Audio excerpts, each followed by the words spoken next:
My name is Benjamin Spencer. Today we are conducting a home fire safety survey at 2184 Trail Drive.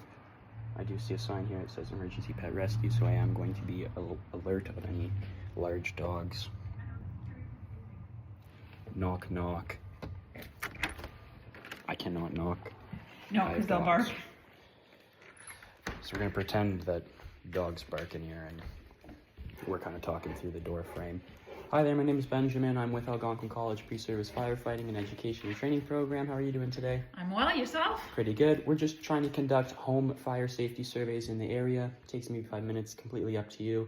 We go over just, basic electrical safety, kitchen safety, check if you're storing any, propane properly, and just general smoke alarm, carbon monoxide checks as well. Is that something you're okay with? Sure. Awesome. I do see that you have a dog there. Is he safe? Is he friendly? He's very friendly. Okay, awesome. You mind if I come inside then? Come on in. Awesome. You just sit down at a table. I just have this little form here. It's a little questionnaire we can fill out together.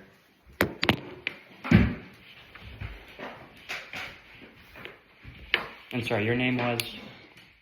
Mrs. Jones. Awesome. So, Mrs. Jones, are there any working smoke alarms? There are. In which levels of the house? Both.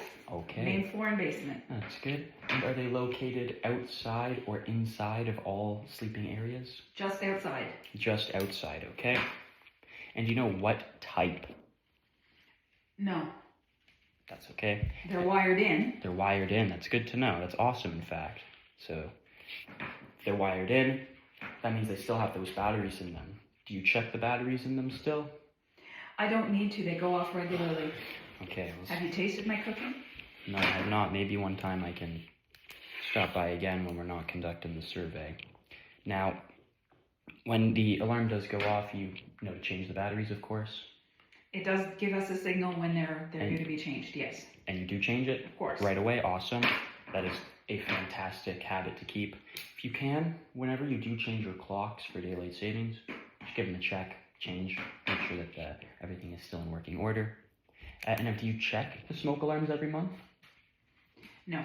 No, okay. Now, how do we know if they're working? We haven't checked. Because I set them off regularly with my cooking. So we do check them with we do check the fire alarms every month, maybe even every week. Not on purpose, but yes. Okay, so the fire alarms are working. They are. That's great to hear. And do you have any fuel burning appliances in the home, like natural gas or propane? Yes, the whole house is on natural gas. Gotcha. Do you have like a barbecue or any propane tanks or anything like that? Yes. Okay. What about a fireplace? Gas fireplace. Awesome. And I did notice that we do have a garage. It's completely attached. Yes. Cool. And as well, you mentioned you do have smoke alarms. Do you know if they have carbon monoxide detectors built in? It's the 2-in-1 system. I actually don't know. It's pretty easy to check. We can do that in a second here. In terms of a home escape plan, has that been something you guys have put any thought into? No. Okay. We can fix that pretty easily. Do you know what a home escape plan is? I do. Okay. Well, it's a pretty quick fix. You just want to gather up everyone in the house, maybe at dinner tonight, and tell them, listen, if there's ever a fire, we can meet, let's say, at that green box over there on the other side of the road. So that way there's no confusion and no one's going to go back inside. Can you indicate where 2 main exits of the home are? The patio door at the back and the front door at the front. Awesome. And we just, I guess, established the meeting place. That's fine. Can you point to me if you were to make a safe fire escape plan meeting place, where it would be? Probably down by the rocks. By the rock wall. Yeah, it's far enough. Perfect. So you got the concept down. That's the main thing. Now, we're going to look at some important things to consider when actually preventing fires. Now, do you always stay in the kitchen when you're cooking? No.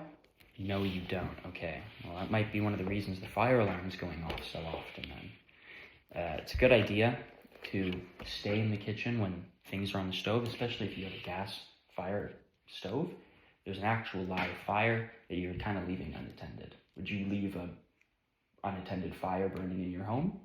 No, of course not. Of course not. Now, do you keep anything that can catch fire away from your stovetop? Usually, yes. Usually, yes. Do you mind if I just go look and check real quick? Go ahead.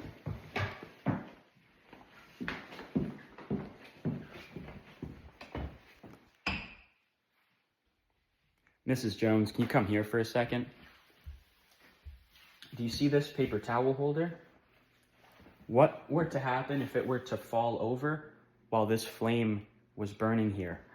I swear I didn't do that. That's my idiot son. He's so careless. I'm sure. Either way, do you think it would be a good idea to move that over into maybe a different part of the kitchen? Of course, let's do that right now, actually.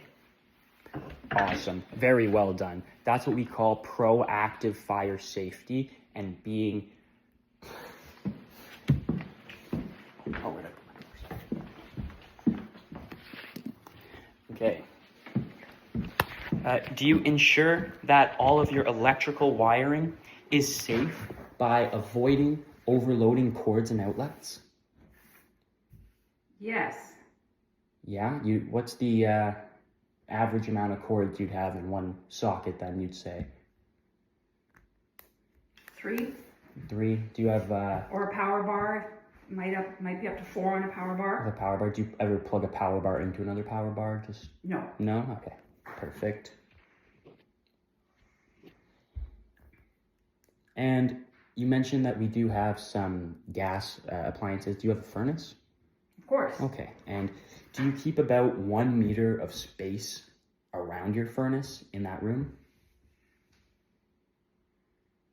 No. Okay. Do you know what we have in that room near the furnace? Or what you would have in the room near the Nah, furnace? that's my husband's junk. Okay, okay. Is your husband home? Nah, he's at work. Okay. Well, I mean, I don't mind going in there to check just to make sure it is safe, but that's completely up to you. Nah. Don't touch your shit. Don't touch his stuff. That's completely But I'll fair. mention it to him. Okay, that's completely fair. If he does decide to look into any sort of safety behavior he can do, here's my card. You guys can give me a call. I'm just down at the station, really close by. It's completely fine. I'm not going to invade your personal space. And last question, do you have anyone in the home that smokes? No. Okay, perfect. Well, that's pretty much my entire checklist completed. Thank you very much for your time, Mrs. Jones. I love your dog. He's very nice, like you had said, not aggressive. And I'm very, very happy to see the wired-in fire alarms. It's an excellent behavior. A couple things, if you have some silly kids running around sometimes, just be very active around those danger zones, like the kitchen or the heaters, okay? Fair enough. Thank you so much for your time. I'll get out of your hair. Bye-bye. You're welcome. So it does say smoke and carbon monoxide alarm. That's fantastic. The alarm sound is actually different depending on what it detects. Like you said, you set off the fire alarm all the time. I'm sure you know what that one sounds like. That's the smoke alarm. If it starts beeping a lot faster and a lot scarier, that's your carbon monoxide alarm. What should I do if that goes off? The same thing you should do if there's a fire. Make sure everyone in the house knows and leaves and meets up at the designated meetup location. Like you had said, the rocks over there.